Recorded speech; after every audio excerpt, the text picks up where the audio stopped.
How good of a photo can you achieve with an awful camera? Let's find out.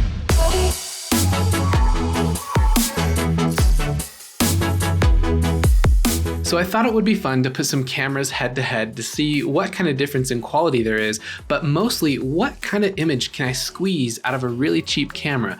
Is it able to create any sort of great image if I have really good lighting?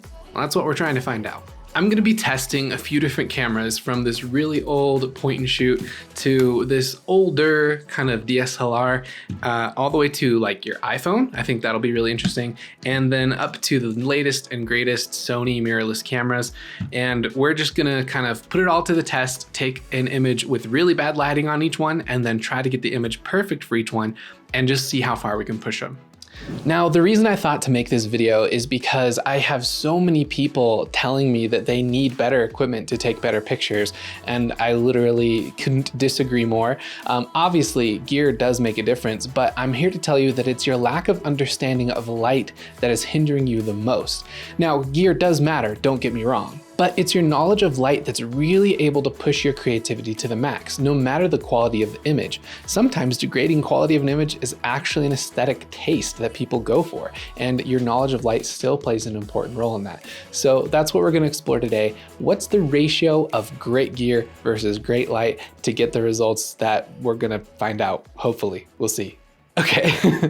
Hey, before we continue on with the video, I just wanted to let you know that I've created a newsletter to help you upgrade your photography game. It's once a month, you get amazing news, tips, and tricks, and I think you're gonna like it.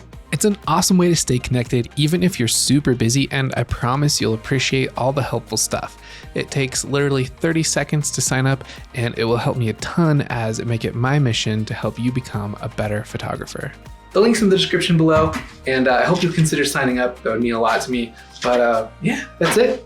On to the shoot. All right, so I'm gonna try to keep this as simple as possible. I've got this little scene here with this action figure. Oh, by the way, I'm holding my mic.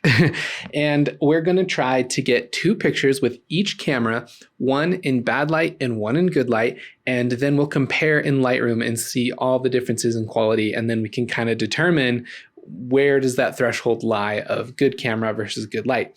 Yeah, so that's it. Let's welcome our first contender. Ladies and gentlemen, introducing the Kodak EasyShare C533. This 5-megapixel monster rocks a CCD sensor and 37 to 111 millimeter variable zoom. The maximum aperture is 2.7 to 4.8, and it has a built-in flash. Sometimes it turns on, sometimes it doesn't. So let's see what this bad boy can do. Next up, we have the Olympus eVolt E510. This middleweight rocks a whopping 10 megapixel 4/3 CMOS sensor and an interchangeable lens system, and a great set of options for folks who want to have full manual control. This one sadly doesn't fit in the average woman's back pocket, but let's see what she can do.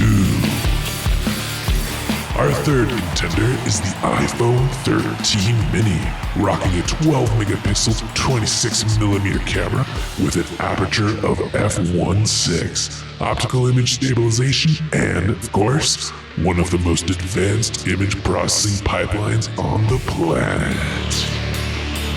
And finally, we have our heavyweight champion, the Sony a7 III. The reigning champ contains some of Sony's best technology with a 24 megapixel full-frame CMOS sensor, optical image stabilization, and a huge dynamic range of 14 stops. Ladies and gentlemen, please welcome your final 4 contenders. All right, so I'm gonna start out with a simulation of crappy light. Basically, I just shined my main light into the ceiling. So I used to have a ceiling lamp right there, which means I put 0 effort into actually crafting and sculpting the light here. So that's gonna be the bad light. I'm gonna take a photo with all 4 cameras in this light, and then I'm gonna craft some nicer light and take all 4 photos there.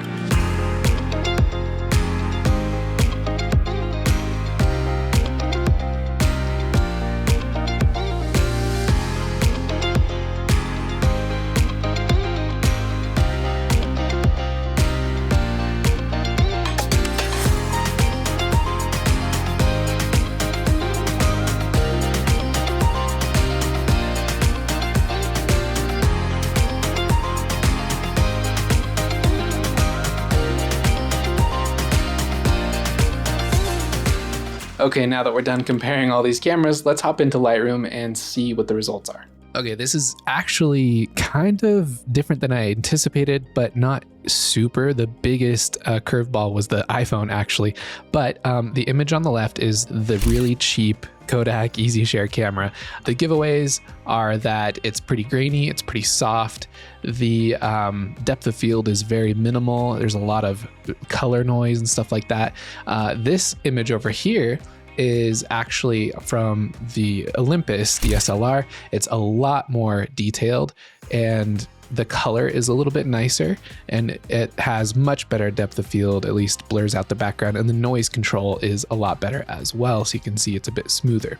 So now I want to compare the iPhone with the DSLR, the Olympus, and surprisingly, the iPhone I feel like it's just so different because there's so much processing happening that it's kind of hard to compare them. But as far as the actual look, the skin tones aren't as nice, obviously. It's a bit more green cast, and this was just with the default app. And the texture, it's kind of weird because it's like it's sharper, but it's actually more like splotchy. And I think it's because obviously it does a lot of sharpening internally in the camera, but also it's capturing the HDR in that specular, I guess, whereas this camera kind of loses it in that highlight on the helmet.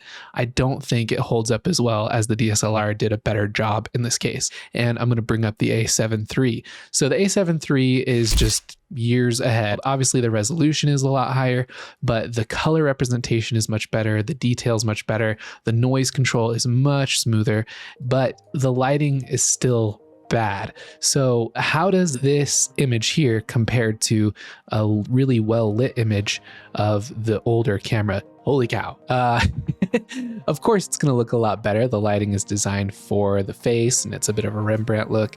But if I zoom in, you can see obviously there's not going to be as much detail, but the lighting still looks nicer. And if you were to post this on Instagram, you would think that this is the higher quality image, which it is because we've put more of our time and effort into the lighting. The background's still not blurry. There is a bit of noise still, but you can kind of forgive it because this image is so nice. Now the iPhone really butchered this with the lighting. I don't know what to say. It's awful. It did a lot to the skin and kind of like made everything really HDR and smoothed the skin out and like just completely destroyed the nuance and the textures. I was actually shocked that the iPhone was that bad. I thought the iPhone would at least outperform that old Kodak camera, but no, it didn't. I even downloaded a pro app, the Moment app, which lets you control everything manually. And I tried my best to get the most out of it. And you can see the helmet is a lot nicer and the color is a lot more accurate and the details there, but at the same time, it still has kind of a synthetic look to it.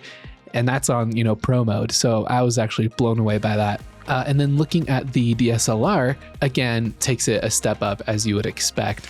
But just looking at the actual color and depth of field, you do again see that difference of smoothness. But let's go ahead and look at the Sony. There's no comparison here. Let's just be real. Let me zoom in here. I stopped down to f8. You can see if I zoom in on the 5 megapixels versus 24, it's just a massive difference. Her eye here has iris detail and everything like that. The color is just really nice. Nothing's oversaturated or blown out. The dynamic range is beautiful. You've got just the blues showing really nicely. And even though the helmet is out of focus in certain areas, it still represents the texture nicely. It maintains that highlight really, really well. And of course, the background is just super smooth and glossy. So obviously there's no comparison here, but the crazy thing is this was shot on that same camera in bad light. And the point that I really want to drive home is if you know lighting and you have a crap camera, you can outdo anybody who doesn't know light with the most expensive gear. So that's the point. And hopefully that is clear by this test. Okay. Well, that'll just about do it. I hope you learned something in this video. If you did, I'd really appreciate if you left a like. It just helps me out a ton. And if you want to subscribe and turn on the bell icon, then you'll be able to get notified when I upload a new video. That way you don't miss out on anything else. And that's about it, I think. Oh, subscribe to my newsletter. Super easy, link in the description below. I'd really appreciate that. That way you can get some really cool tips and tricks once a month. I promise, no spams or anything like that. You can always unsubscribe if you want to. And yeah, I think that's about it. I hope you have an amazing day. Catch you later.